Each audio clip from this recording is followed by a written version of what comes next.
dog. I'm here, man. I'm outside with Walker. He go by so many names, man. Uptown Walker. I don't go by so many names at all. Walker GS. I changed my name one Godfather time, and now twofold. everybody's like, Walker changes his name all the time. Like, Nah, Slim. that is not the case. That's not true. Nah, this was your profile picture for the longest in my phone. Did you make that? Yeah, I made that way back, and I just kept it. Yeah, so he's in a Keith cloth hat Yeah. with the glowing eyes and 2 books. Because that was the photo shoot, you had 2 phones. So then I changed it to put 2 books in your hand. I think I put that as my Twitter name or something, like Scotty Two Phones. Come on, man. Oh, yeah. Scotty 2 phones. But let me welcome everybody to the show and what's going on here. If you are listening, I think this is going to be my first installment of this podcast idea I've had called the Janky Promoter Podcast. So shout out the Janky Promoter Podcast, episode 1. You are now tuned in to the Janky Promoter Podcast. So thank you for listening. My check. And I am Walker, Uptown Walker. You might know me as on social media if you don't know me personally. I am an artist, a business person, entrepreneur, event planner. Come on, man. Keep going. I'm a dude from Virginia that was partially raised in Texas and a few other places. Man. Keep going. Let them know. Put your resume on the Yeah, table, man. I've dropped mixtapes and albums, and I've also been promoting events and parties since I was a teen. Come on, so man. Let them know. And I'm now 32, so I've been around I've been around the sun a few times. You've been outside, man. Come on. Doing this, and I thought we needed to make some content around like the different things I've experienced by being in the entertainment industry. Right. On like more of a local level in the DMV specifically. And just try to document the experiences that we have and bring people on the podcast to talk about the experiences that they've had and, the good, the bad, the ugly, and then just have some entertaining conversations. And that's really what this is about. It's going to be lighthearted. It's not going to be, a situation where we're trying to give you the keys to success. Man, I'm telling the truth. I mean, if that comes, if Dom going to tell you all his keys to success today, that'd be great. But we mainly just here just to have a good conversation and to laugh and, have a good time. So hey, man. Without further ado, I will introduce our guest, one of my good friends, man, Dom Savant. Yo. I met Dom the D.O. single limb, man. years ago.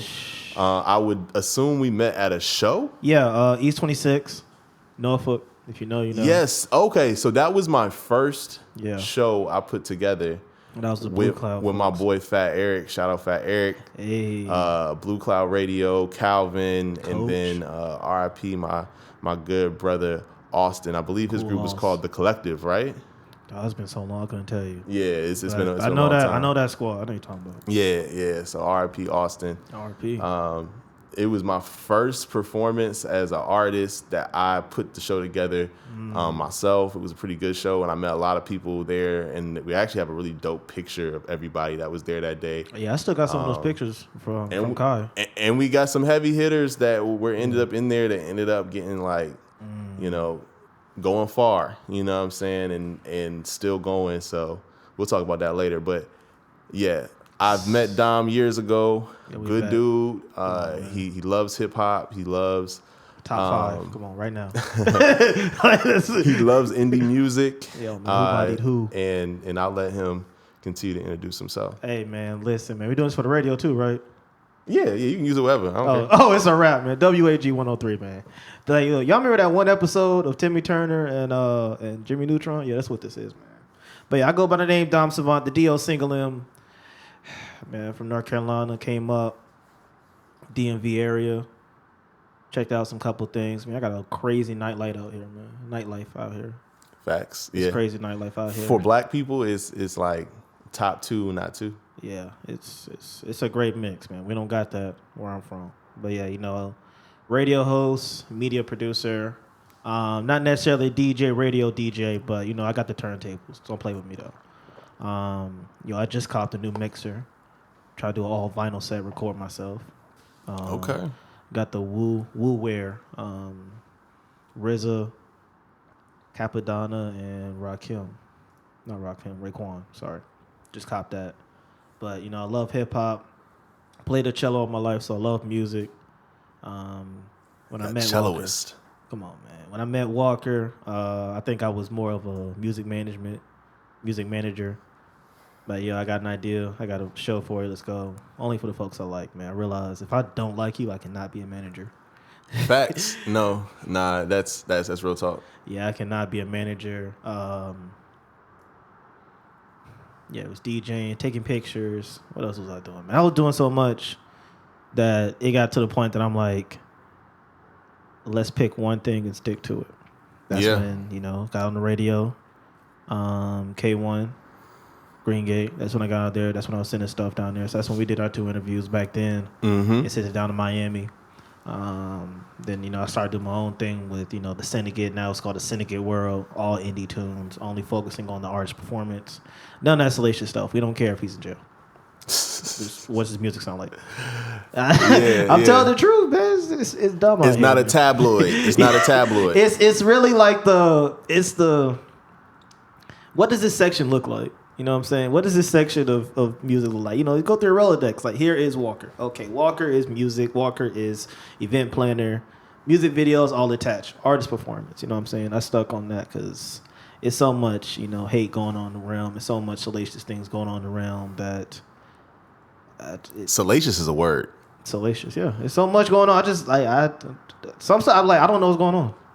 Yeah, I mean, I feel like it is funny because this is my second iteration of me doing a podcast. And what I learned from my first iteration is when you have a guest on your podcast, you can choose how you present them. Come on, son.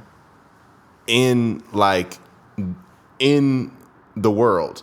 Because if we have a take out of this podcast and you said some wild, disrespectful stuff. Yo, P didn't do it. Then if I don't refer to the tag. If I choose not to edit that out, right. Now I'm kind of being messy. Yeah, see, now you're part of the problem. But some people be like, well, he said it. So since he said it, you should just be a journalist and just drop it. Right. But then it's also like, if I care about your personal brand, really care I about might yourself be like, first. Care about yourself hey, yo, first. I ain't gonna let you say that. No, you gotta care about yourself. Yeah, you gotta care about yourself, but then also, for the guests that you have on, you know what I'm saying? It's damn, like, I don't know if I want to actually promote this or, So I've actually had some of those situations already where I'm like, with damn. The master class. Yeah, but it's real because, like, what I was telling you, we have Uptown Digital, which, this is probably going to be on that page. Uptown, baby. Uptown, baby. And, I want to have real content, but at the same time, I want to get to a point where, like, I'm feeling people smoke crack on the street. And be like, damn, yo. Yo, that's Vice City. What got you here? Yo, that's Vice. Why you... Here's the crack pipe. Go ahead, smoke it. We'll get a good angle. How'd you get here? Like, I'm not trying to be on that wave, but I do want something to be real. You know what I'm saying? Yeah. No, it's real life. So it's like it is a balance of how real are you gonna get? Like, you know what I'm saying? Exactly. It's like, especially with hip hop, it's like we went through generations of gangster rap, right? Where people were seeing things in the streets, then rapping it. Right? True. Like most of NWA, most of those guys in NWA weren't gangsters. The only one that was an actual gangster was like what, Eazy-E? Yeah. But like the rest of them were like just regular music guys. I think Cube was hard, but he didn't get full gangster. Cube was like 17. But he ain't a gangster, but don't push him. And then he got pushed. So he got gangster, I feel like, as he was in the industry. I think that's when he got gangster and started like, showing his ass, which I'm not mad at him, but at the same time... We got to bleep that out. It's for the radio, man. Oh, FCC. Oh, my fault. FCC. It's okay. He showed his tail. He showed his behind. Oh yeah. See, I wasn't even thinking about that. See, hey, welcome to a new world, man. Hey, so we are going to censor this episode so my brother Dom can use it on his radio show. Come on, man. Thank you, man. But yeah, so it's like we came with years of people who are telling the stories of the streets, but they might not actually have been in the streets for real. Facts. Nowadays, it's like kids are doing things in the streets just so they can rap about it. Bro, I saw about 5, 6 young boys on U Street, all dressed in black, skied up. It's 90 degrees outside, y'all. Yo, it's 90 degrees. It's a million people outside, and I see somebody skied up. Man. Yeah, bro. I watched a video about how the Chicago drill rappers were like killing people and then immediately making songs about it, and then like 24 hours later they get killed because they ops, up the score. See what happened. It's like, it's crazy, but this is like literally the world that we are in right now, especially with the younger generation. And it's desensitized. Oh, it's hella desensitized. And they got a lot of kids with guns now. Yeah. Like when I was coming up, you knew a couple people with guns, and the guns were like from Vietnam. Like they didn't really fire consistently. You might get a good 3 shots.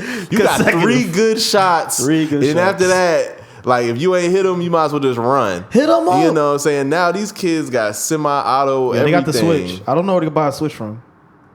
They got the switch. And some states are like Louisiana. I was in Louisiana. They legalize, open carry for 18-year-olds. Oh yeah. So you can be in high school, open carry, and it's legal. Well, you can be a high schooler, but you can't be in the school. But you can't be in the school, but you can walk like 5 steps from the school and then just be open carry. Yeah, as long as you don't hit that boundary. Because I did a concealed carry. I just did complete a concealed carry class. So I haven't taken one, but oh yeah, the only grace area you have, Goldilocks area, is in the car rider line and in the parking lot. But it has to be locked. If you're in the car rider line with it on, that's cool. You're not getting out the car. Mm-hmm. But then once you get out the car, you gotta take it off. You gotta take it off, put it away safely, not visible. That's what they did. Shout out to Wes.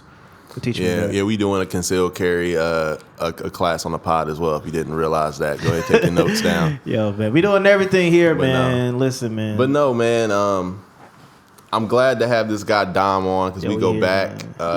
He's kind of been ahead of the game when it comes to music media for a while. A lot of his ideas that he's done. Thank you, man. Thank you. Over the years, I've seen him execute. I look back and be like, damn, that nigga was actually.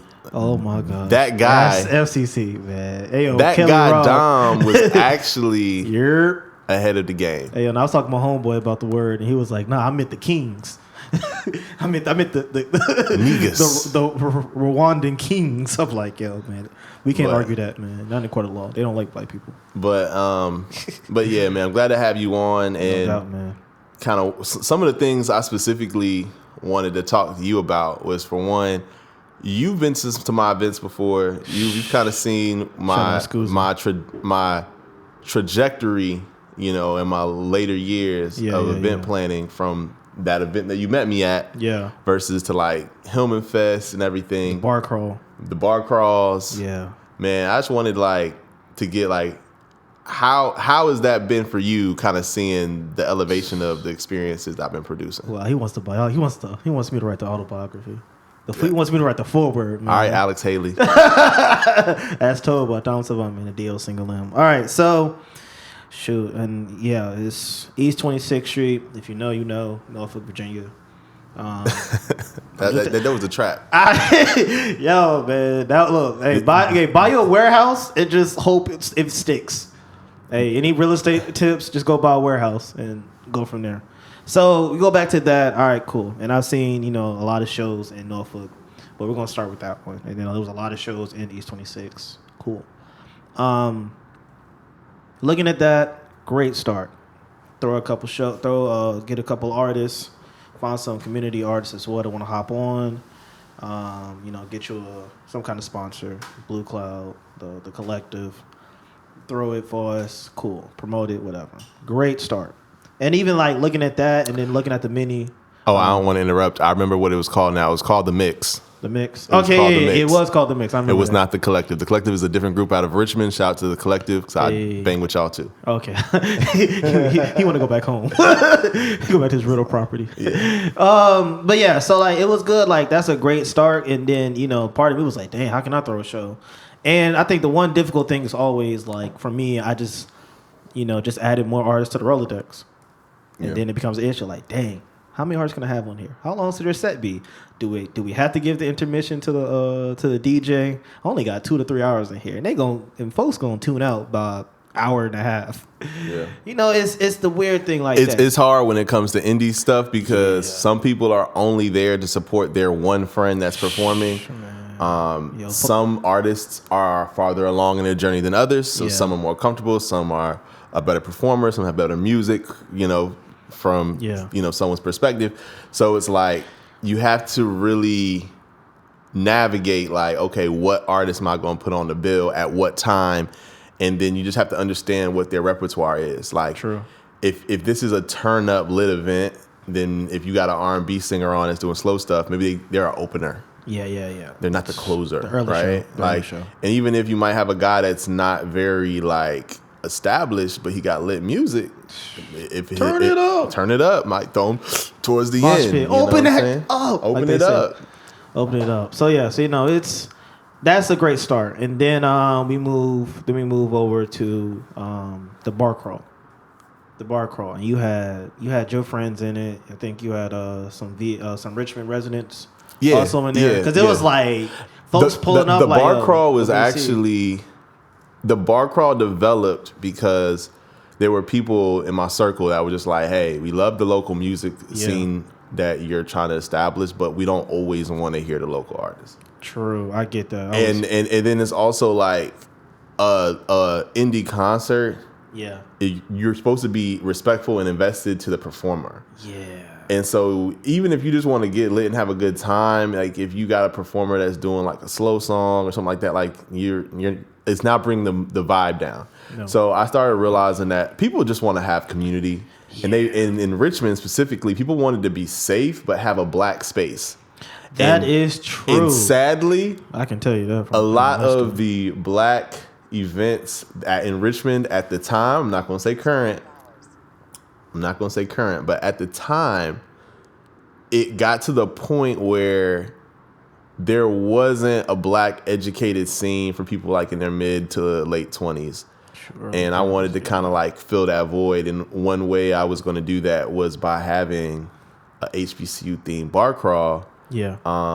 And it worked well. There's a lot of HBCUs in the Richmond area, a lot of alumni who went to HBCUs in the Richmond area. Facts. And they wanted to come out and be around the HBCU community and have a good time. And then I also was really just trying to help the businesses in Shockoe Bottom neighborhood of Richmond, because a lot of those businesses were not going to be busy during the times of the bar crawl. So it was like, hey, we're going to bring 60 to 70 people to your location for an hour. Yeah. Is that valuable to you? They're like, yes. Can you provide us like a drink special or something? Right, sure. Right. And then that's how it just developed. Sold tickets to the bar crawl. And pulled up. The 2021 bar crawl specifically, that's when you went to, right? 2021? No. This was 2017, 2018. Nah, my first bar crawl was 19. 19, yeah. When I moved out, I ain't been back till now. Oh, man. I moved out 19. It was 19. Yeah. That's crazy. Yeah. So you didn't go to 21. Nah. So 19 was my first one. It was a success. Shout out Dom. Shoot, man. 21 was my best event, and we brought 300 people out to Shockoe Bottom. Yeah. And it was crazy, and every single stop was lit, and that's when I knew. I was like, okay, we got something here. Right. We can go somewhere with this. No, yeah, you can. Yeah. And the seed was that first show. Like, if you can plan an event and, like, keep going, do the trial and error thing and learn from his mistakes. Yeah. And just keep pushing. I just said the same thing twice in different ways, but it's like to regurgitate and re-say it. one thing leads to another, and that's what you have literally done. Yeah. Like, okay, so I come back. All right, so I go back to North Carolina. You know, I'm thinking I go back and forth, Hampton, North Carolina. You know, I'm looking at what folks do in Hampton, what folks do back in Winston Salem, and it, you know, like, all right, cool, they trying to do something. Then I come back over here, and there's a standard of excellence, i.e., haha, center of excellence. But like I see, it's like, all right, it's getting done correctly here, but not getting done correctly over here. Then once I move back, COVID happens, folks throw shows. I start to realize there's throw a good show, there's throw a good event, and then there's the money grab. All right. Yes. And I remember going to a show in Charlotte, which shall remain nameless because they still owe me $40. Damn. Yeah, I ain't 220s. Come on, dog. I need that money, man. 20 Tubmans. Bro, I got off work, went there. Next thing I know, all I see is yellow tape and police. Yellow tape. And police. I'm just saying, man. So Someone got shot? I don't know, but he's still ducking me. So they didn't issue a refund? They didn't issue a refund? Nope. I ain't get my money back. But yeah, so anyway, I remember going to that show. I think I calculated like 50 artists. Like, it was a lot. Like, it was a festival, but it was a lot of people. But the way they had it divided was outside stage, inside stage. The outside stage, here's the thing. This is the same day it's raining monsoon outside. It's rain? Oh, that sucks. Yeah, so like the outside stage artists, even though I met some of them, shout out to them, it was like, yo, it's wild out here. So I realized, okay, we got money grabs, and we got people throwing shows. Still, it's mad people. It's a small venue. It's like, yo, where's the line of teeter of great quality performance, great quality show, have fun, do what you got to do. You know what I'm saying? How do you teeter that line? Now you know 7 years in the game. Yeah, shoot, I'm technically more than 7 years in the game. I'm technically. Hey, let them know. I'm technically like 13 years in the game. P. Walker, man. That's P. Walker right here. Because I was promoting in college before I was actually old. And then I put my first party together probably 2012. Yeah, I'm like a dozen years in the game. So you can walk on NSU and be like, yo, y'all don't know me. They know you, right? Yeah, I forgot. Never mind. Some people know me at NSU still, but I would say that's a great question. Yeah. Because basically what you're saying is that line, man. Profitability versus quality event. And this is something that I had to battle with because I'll be honest, my first events that I was throwing like around that time when you met me, the music events and even the first bar crawls, like they weren't grossing a lot of money as far as profit. You know, like I was paying for DJs, I was paying for marketing, I was paying for all these different things, merch. I was buying T-shirts and like all that type. Yeah, we got merch right there. I was buying T-shirts and stuff. And so like a lot of the money that was coming in, I was just reinvesting back into the brand, and there wasn't a lot of extra money to go in people's pockets as far as profit. Yeah, I feel you. So reinvesting though, you know, and I also was only doing events here and there. I wasn't doing events every single month. So, you know, I'm doing like a show every 4 months. I'm doing, you know, a bar crawl once a year.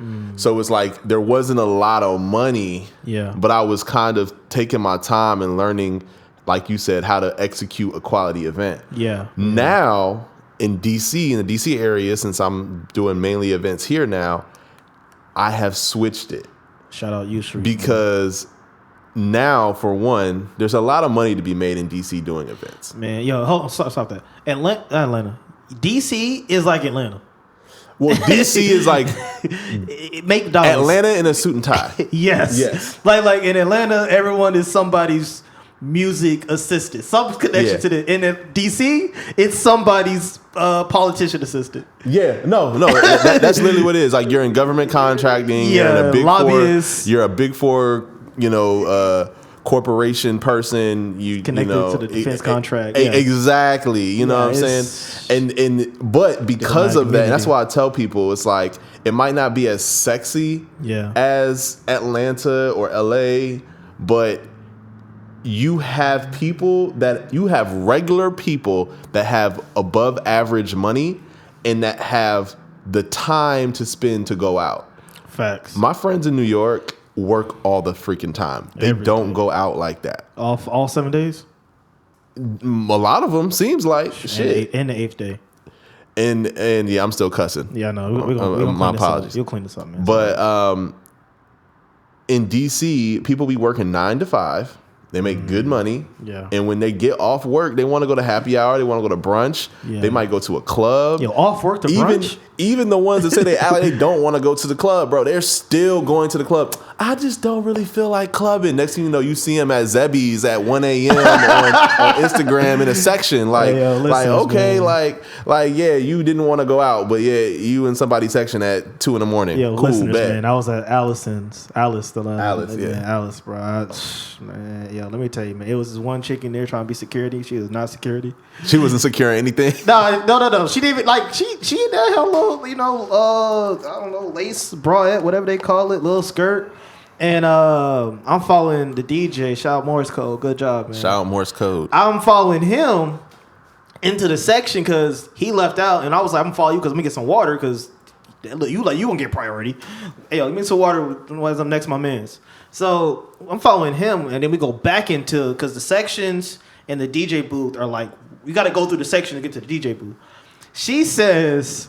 She's like, oh, who are you with? It's like, oh, I'm the DJ. She's like, no, the DJ's playing right now. I was like, yo. Nah. But yo, no, the DJ's playing right now. It's like, I am the DJ. I was the other DJ. I'm like, you was that lit that you was twerking on 3 dudes? See, I see everything. You was twerking on 3 dudes, you ain't see the other DJ? Come on, man. That's crazy. Come on, man. I'm the reason you was twerking. All right, go ahead. Yo, to be honest, bro, that DJ section or promoter section situation is crazy. Like, especially like me, like most of my events don't have sections, or like if they do, like we're not really selling sections at my events. That's not where I'm really at right now. Someone got rich off. But got rich off sections, man. I've literally have observed the lengths people go to try to get in these sections, or like the section ends up getting more crowded than Gen Pop because you just letting everybody in the section. All the girls is trying to like sit on the couch and like get an Instagram the picture. couch is as big as this right now. They got 1 bottle and 20 people, 20 people trying to tap the free bottle that nobody paid for. Nobody paid for. It came with the section. It came with the section that the promoter got, and he's not going to tell nobody to get out because he's the promoter. He trying to be cool with everybody, but it's like, dude, this joint is ridiculous right now. Man. And I've literally seen like chicks like stake out. Just I'm like, hey, stake out.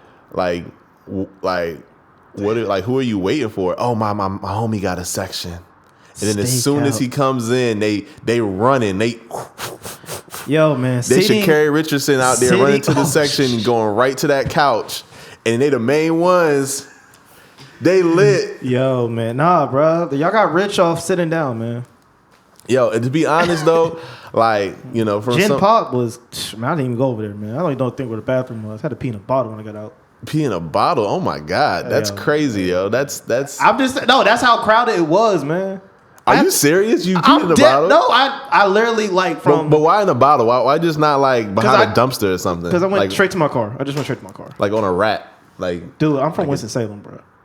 Yo, I'm rural. This city life. This city life is already dirty. Nah, peeing in a bottle is kind of crazy. It's either pee in a bottle or pee in a bush. And y'all don't got trees around here, so. Hey, bro, that's why you got alleys, bro. Yo, we don't got that in Winston Salem. You got to duck behind the alley. Yo, it's 3 a.m. and they talking about what's the move. There is still a line. Gonna lie, on U Street, oh, damn, we're definitely peeking.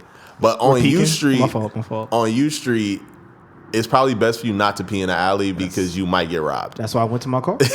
In a safety garage with armed security. I had a bottle in my car and I did the business, sanitizer and whatnot. Hold up. Oh my gosh, man. We still going though, man. But yeah, that's what it was, man. Like, Noah had me outside. We went to the axe throwing spot. That was cool.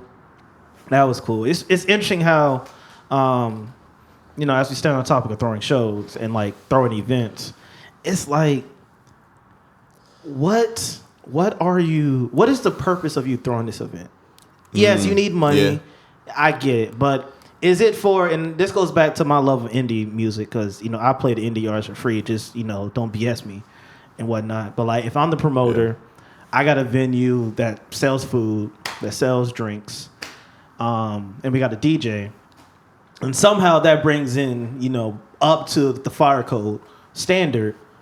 But like, what keeps you going for these events? Why are these events going on? Are they really that good? Does it feel good? I mean, I'm washed. We stopped DJing, and I stay in the house and go to like, we got somewhere like we got stuff in Greensboro, but I think I'm so old and washed and numb to it that I'm like, just give me a turkey burger, I'm out. So for me, and this is what I've been really trying to understand as well. Like, I need to make in-person contacts with my followers. What was your major in college? So I did small business management in undergrad from Norfolk State University, and I got a master's in marketing. Okay. VCU. From VCU. Shout out all the Virginia higher education institutions I've attended and paid tuition money to, and they gave me degrees. Shout out y'all. Yeah. But you have to have in-person experiences with your followers. Okay. And the events is a way for me to do it. Okay. And this is a really good market because we got a lot of black people in DMV. We got a lot of educated black people with money. And my theory is if I can find something that works here, I can take it to other markets and I can kill. I feel you. But then also the reason why we're doing podcasts and creating this content is because I realized that this could also be a springboard for me to really get into a different level of entertainment, which is media, right? Content is a huge part of entertainment right now. So like you have the in-person aspect where you can actually go have a conversation with someone, maybe find a date, find a significant other, find a business partner at one of my events. Hey, but then you got them coming in there? They in there? Yeah. They be in there. I'll be meeting them. I'll be seeing them. So and some of my homies told me that they've capitalized. So it's like, hey, these business jargons. Hey, yo, I got you. Get off Tinder. Just come to one of the UptownWalker events, man. We got you. We got you right. I gotta move back though. But yeah, it's like now I'm trying to use these events as a springboard to create content that I can then send out to my people who have attended my events, and they can consume my entertainment in a different way. And that can also lead into music as well, because like I can have artists on a podcast. Exactly. I can have artists perform at an event. I can record artists performing at an event and then throw it on my social media platforms. And then they gonna love it. I can interview the DJs I hire for the event when I can actually record their live sets, and that's one thing nobody does is interview the DJ. Yeah, interview them like it's a game. So to be honest, pre-game, post-game, that's the next step. Like you were the first one because you're here and you're my guy. But the next iteration is we gonna get DJ, B Menace on this joint. That's just one of my guys. He's actually from Greensboro. That sounds familiar. Yeah. Well, he's a seasoned DJ. Here in the DMV, and he's one of my guys. But like we could have the DJs come on to the podcast and talk about what's the craziest thing you've seen, while doing an event. Did he does he paint? Is that the one that paints? I don't know. I don't think he paints. No, he lived down the street too. He lives like probably where your hotel is. Yeah. Okay. I remember you posting somebody. It was a B. It was somebody with a B that painted. I'm not sure. I can't even remember. Man, but he don't live 7 laws, man. Shit. I mean, shoot. Hey man, it's okay, man. We got but yeah, so it's like that's what keeps me motivated now. It's for one that the events are making money. That is a positive thing too.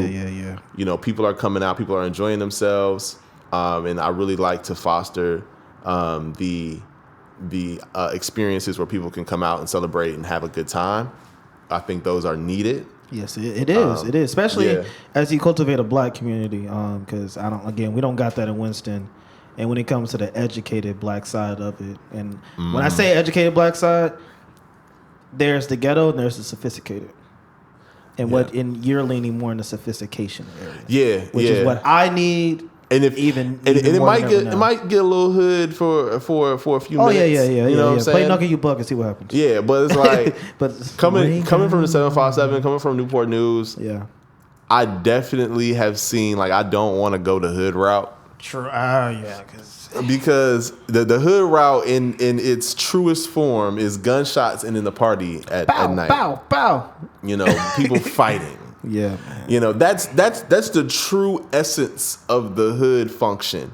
And I'm not trying to. I ain't trying to have nobody get shot in my events. You want to know what's never happened at a Hampton University bonfire? What's never happened? Shootings. That's because y'all. That's because y'all police come out in little Priuses and be tasing everybody, no questions asked. I've literally watched that happen. Come on, man. I've literally watched that happen. Hey, yo, look, man. If I get pulled over to Prius, bro, hey, yo, call your homies and let me get in that car. I ain't getting Prius. Hey, yo, man. It's deeper than potty. No, man. It's honestly. The events have been great for me. I'm glad to have people like you that have supported my events for years. So I appreciate you all. No doubt. And yeah, man, we gotta get a music event. We gotta get an event in North Carolina too, Dom. So we gotta make that happen, man. So here's the thing, all right. I'm glad I'm here. We can talk about that. Then we gotta wrap it up. When it comes to music events in North Carolina, I feel like it's political. And I'm going to say this, and if this becomes public record, y'all got my number. Y'all got my number. This is why I don't throw events. I wouldn't say it's like it feels monopolized, political, probably some big trust type stuff. But, shout out In The Fest. They throwing shows in the Raleigh-Durham area. And they taking over the Raleigh-Durham area, the Triangle. It's like, I don't know what's going on as Winston-Salem, Greensboro, like trajectory when it comes to their music scene. Because I think, Steady Hyperactive, they throw stuff in Winston-Salem. I don't know what's going on in Charlotte. Like my thing is, going back and forth from Hampton and Winston, Hampton 757 area, it's a show every weekend. It's a show. To a certain extent, that might be true. Yeah, it was a show it's something every weekend. That it felt like I'm going to see some rappers. Either I'm going to see some rappers out there, and it feels like they might perform in any moment, as opposed to me going back to Winston, and it's like, okay, what are we doing?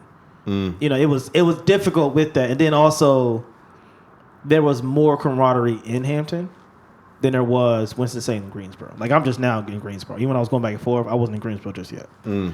But it's like more camaraderie there than it is Greensboro.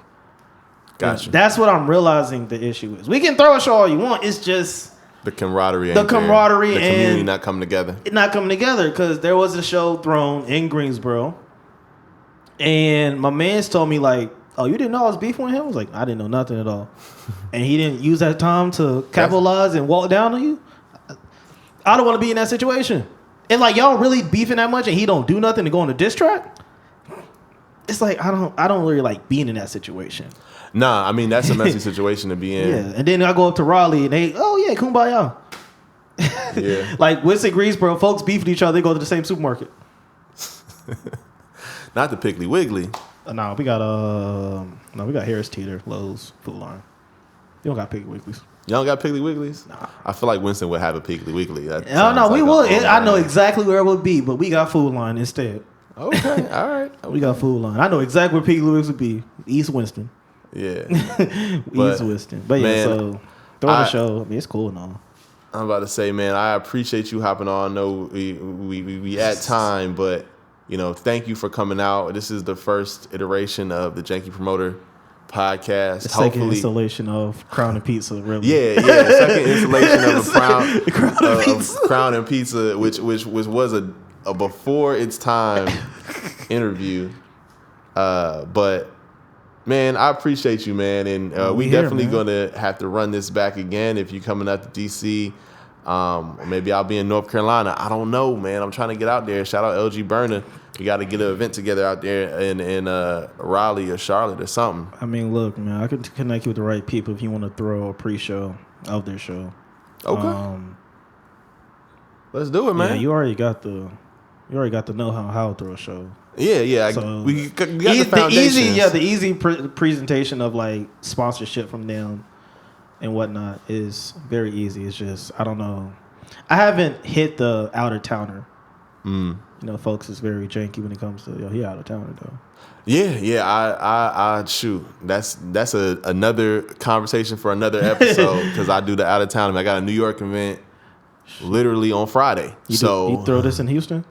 I have had a Houston event, and it was a good time, but it got janky. It got janky, and that's another conversation. We're gonna get crowning pizza episode 3. Yeah. We're definitely gonna get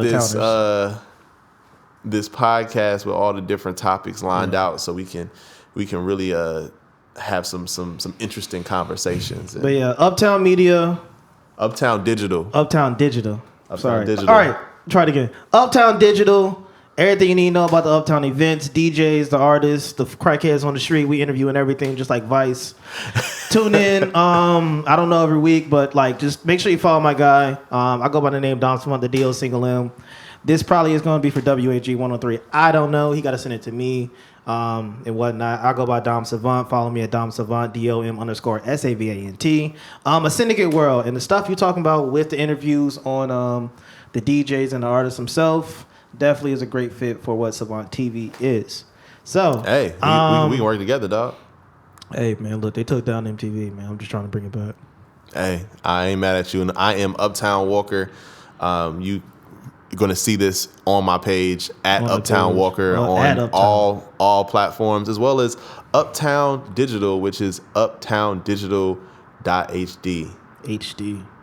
And if it's not uptowndigital.hd, HD or HG? HD, like high def. Oh, okay. Hotel Delta. Okay. Yeah, I'm pretty sure that's it. If it's not it, my apologies. It's going to be tagged in the video. You're going to see it. Yeah, you're going to see it.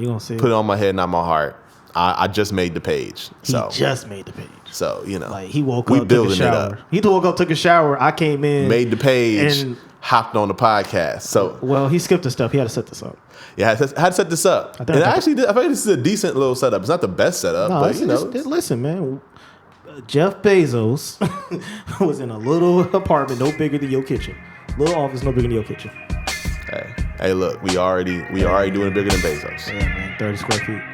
All right, y'all, peace. Y'all have a good day. Yeah, we out, man. Thank y'all Syndicate for joining World. us.